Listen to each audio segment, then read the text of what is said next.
भरमाने का काम करते हैं, उनको बरगलाने का काम करते हैं। इसलिए समाज के सभी लोग समझ गए हैं, कोई इस बार उनके साथ जाने वाला नहीं है। भारतीय जनता पार्टी किसी चीज़ में कामयाब नहीं हुई। सीमांचल में और बिहार में उनका कहानी खत्म है।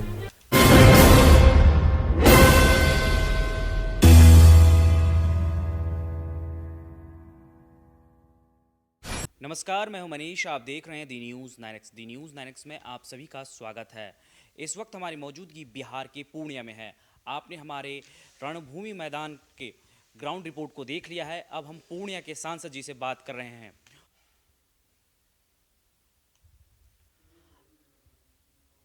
आज हमारी मौजूदगी बिहार के पूर्णिया में है और हम पूर्णिया के सांसद जी के साथ हैं और हम पूर्णिया के सांसद जी से जानेंगे कि जेडीयू और आरजेडी कुल मिलाकर 6 पार्टियां हैं और महागठबंधन जो बनी है उसकी रैली सफल कैसे होगी और उस दिन अमित शाह भी पटना में अपना हल्ला बोल प्रदर्शन करेंगे। इस बीच सांसद जी आपने हमें समय दिया अपने व्यस्ततम शेड्यूल में, बहुत बहुत शुक्रिया।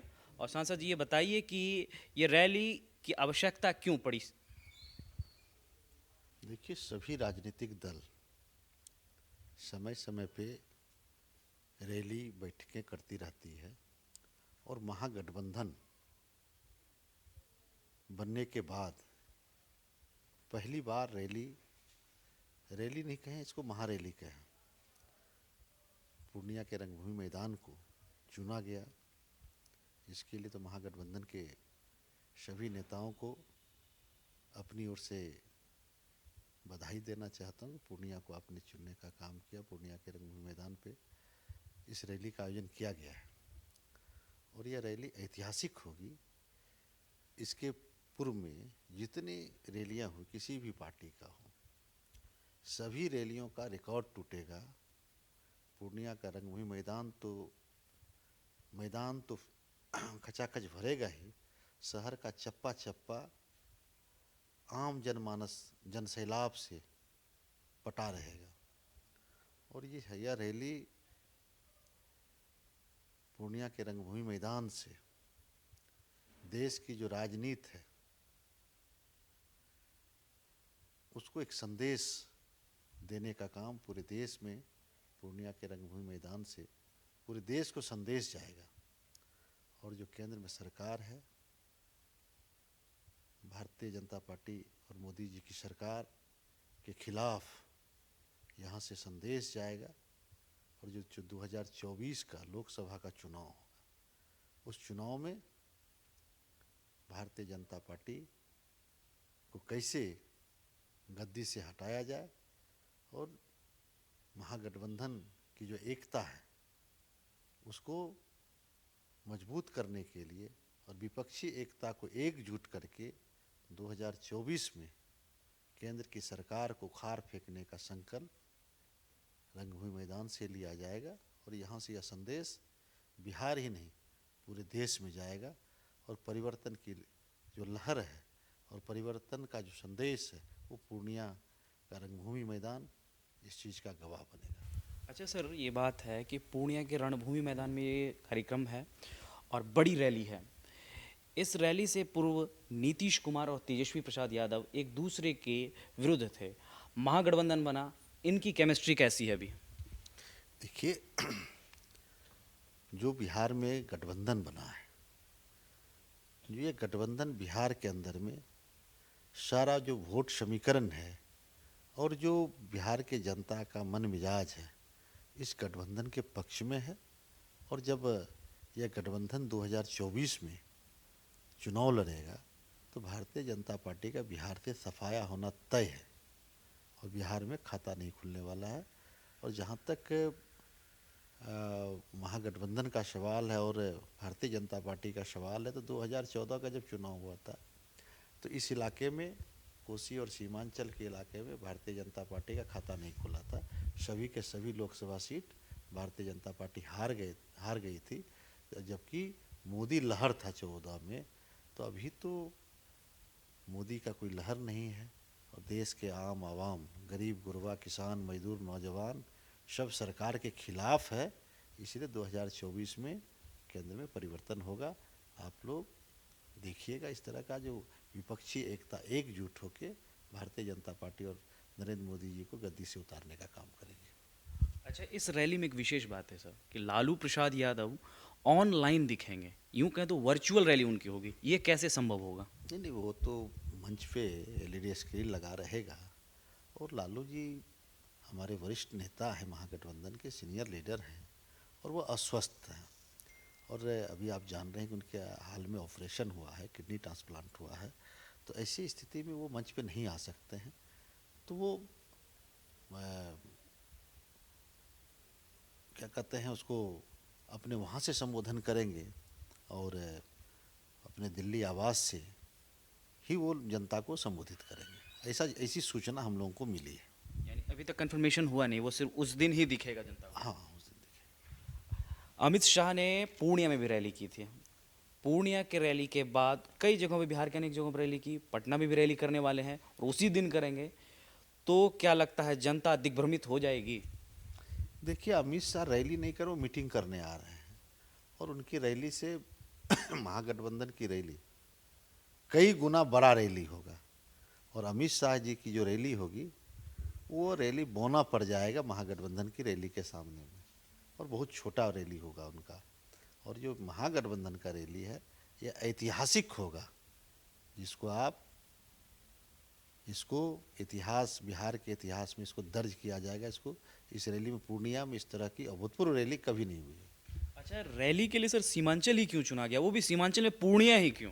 देखिए, सीमांचल देश की राजनीति में समय समय पे दिशा दिखाने का काम किया है।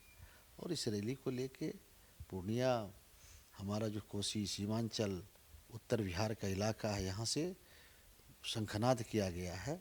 और देश की जो राजनीति है, उसमें नई दिशा देने का काम, पूर्णिया से संदेश देने का काम किया जाएगा।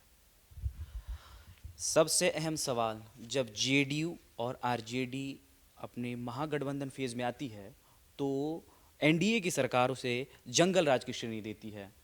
क्या अब इस जंगल राज के कॉन्सेप्ट को जब लाया जाएगा तो इससे आप लोग कैसे जनता के बीच उभरेंगे? देखिए, ये भारतीय जनता पार्टी का एक ये हो गया, जुमला हो गया है कि वो साथ आने के बाद जंगल राज समाप्त हो जाता है। नीतीश जी के जब साथ हो रहते हैं, जंगल राज समाप्त हो जाता है। और जब वो हटते हैं और राष्ट्रीय जनता दल सरकार में आती है, तो उनको जंगल राज दिखाई पड़ने लगता है। और जहाँ जहाँ भारतीय जनता पार्टी की सरकार है, वहाँ मंगल राज है क्या? और वहाँ तो और बुरी स्थिति है। वहाँ जो भारतीय जनता पार्टी शासित जो प्रदेश है, उसकी तुलना में बिहार में शासन सत्ता बहुत ही सुदृढ़ है। और नीतीश कुमार जी के नेतृत्व में, तेजस्वी यादव जी के नेतृत्व में बिहार की सरकार बहुत अच्छे तरीके से काम कर रही है। जो सरकार को करना चाहिए, गांव, गरीब, किसान, मजदूर, नौजवान, सबकी चिंता की यह सरकार करने का काम कर रही है। सबका विकास, सबको साथ लेके चलने वाली सरकार है। इसलिए भारतीय जनता पार्टी के कहने से कुछ नहीं होना है। बिहार की जनता देख रही, बिहार की जनता मालिक है। इसलिए 2024 में बिहार की जनता भारतीय जनता पार्टी को बताने का काम करेगा। सर, महागठबंधन की रैली पटना में अमित शाह कर रहे हैं, तो बिहार की पूर्णिया में ये संतुलित कैसे होगा? ये अमित शाह अपने पार्टी का कार्यक्रम कर रहे हैं, उससे महागठबंधन को कोई लेना देना नहीं। वो अपना आए हैं, अपना करते रहेंगे। महागठबंधन अपना काम कर रही है। महागठबंधन अपने जो विपक्षी एकता 7 दलों का महागठबंधन है बिहार में, उसकी रैली हो रही है। इसलिए उस रैली से, अमित शाह की रैली से कोई तुलना ही नहीं है।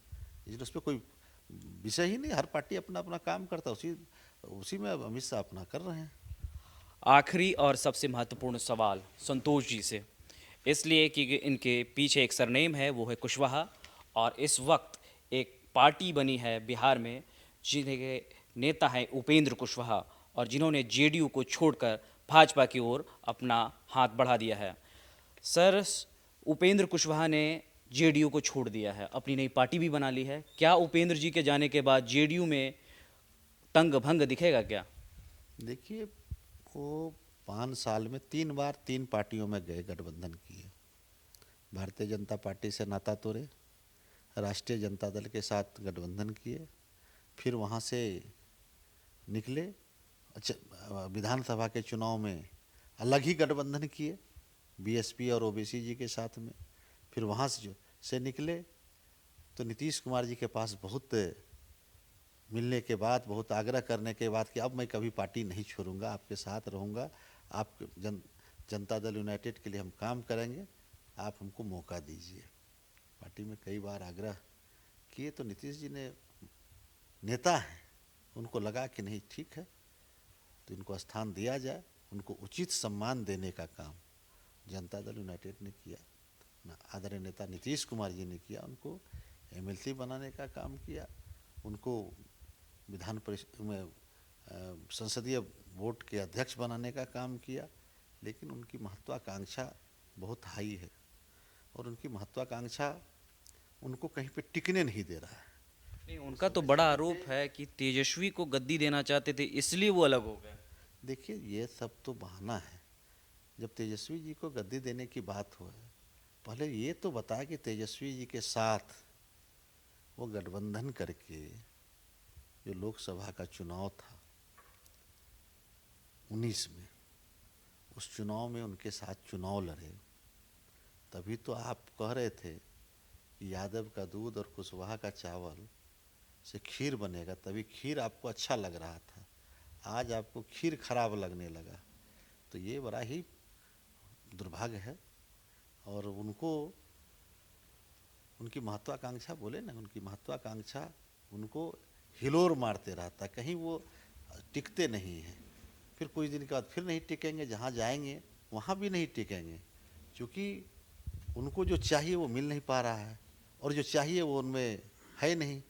तो समाज के लोगों को कब तक बरगलाएंगे? अब उनके साथ को न तो समाज के लोग हैं, न तो उनके साथ उनका न कोई जनाधार है, न समाज के लोग उनके साथ हैं। समाज के लोगों को कितना बार ठकिएगा? काठ की हंडी बार बार नहीं चढ़ता है। और उपेंद्र जी को समाज के लोगों ने आगे ले जाने का बहुत प्रयास किया, हर तरह से मदद किया, कई बार उनको आगे ले जाने का काम किया, लेकिन अपने लालच और स्वार्थ में समाज को हर बार ठगने का काम किया और समाज को हर बार नीचे दिखाने का काम किया अपने फ़ायदे के लिए। और समाज की कोई चिंता आज तक उन्होंने नहीं किया कि समाज में कुशवाहा समाज हो, अति पिछड़ा समाज हो या दलित समाज हो, अन्य समाज हो, किसी का चिंता, वो अपने साथ रहने वाले किसी कार्यकर्ता की अगर चिंता किए होते तो समझ में आता कि ना उपेंद्र कुशवाहा जी समाज के हित में हैं, जो शोषित वंचित वर्ग हैं उसके हित में काम कर रहे हैं। लेकिन ऐसा कुछ दिखा नहीं। जब जब उनकी महत्वाकांक्षा जागती है तो वो इस तरह के करते रहते हैं और समाज को भरमाने का काम करते हैं, उनको बरगलाने का काम करते हैं। इसलिए समाज के सभी लोग समझ गए हैं कोई इस बार उनके साथ जाने वाला नहीं है और उनको इस बार सब लोग मिलकर धरती पकड़ा देंगे। सबसे महत्वपूर्ण सवाल और जिस पर बीजेपी वर्क कर रही है सीमांचल में, वो है पासमानदा मुसलमानों पर। इसलिए कर रही है चूंकि उसमें सेंध लगाने के प्रयास में बीजेपी है। अररिया, किशनगंज और कटिहार, हालांकि इससे पूर्णिया थोड़ा सा छूत है, लेकिन फिर भी हम सवाल करते हैं सर कि अगर पासमानदा मुसलमानों में बीजेपी सेंध करेगी तो जेडीयू को घाटा होगा, आरजेडी को भी घाटा होगा। क्या वो सेंध में कामयाब हो पाएगी? भारतीय जनता पार्टी किसी चीज़ में कामयाब नहीं हुई। सीमांचल में और बिहार में उनका कहानी ख़त्म है। बिहार में उनका खाता नहीं खुलने जा रहा है। 40 की 40 सीट महागठबंधन जीतने जा रही है। इसलिए कुछ भी कर लेंगे भारतीय जनता पार्टी, कोई फ़ायदा नहीं होना इससे। और जहाँ तक पासमानदा मुसलमान का सवाल है या अन्य हमारे अकेले समाज के लोगों का सवाल है, किसी भी सूरत में भारतीय जनता पार्टी के साथ कोई जाने वाला नहीं है। अगर आप हमारा यह इंटरव्यू फेसबुक पे देख रहे हैं तो हमारा फेसबुक पेज लाइक करें। अगर आप हमारा यह वीडियो यूट्यूब पर देख रहे हैं तो हमारा यूट्यूब चैनल दी न्यूज़ 9X को सब्सक्राइब कर लें। शुक्रिया।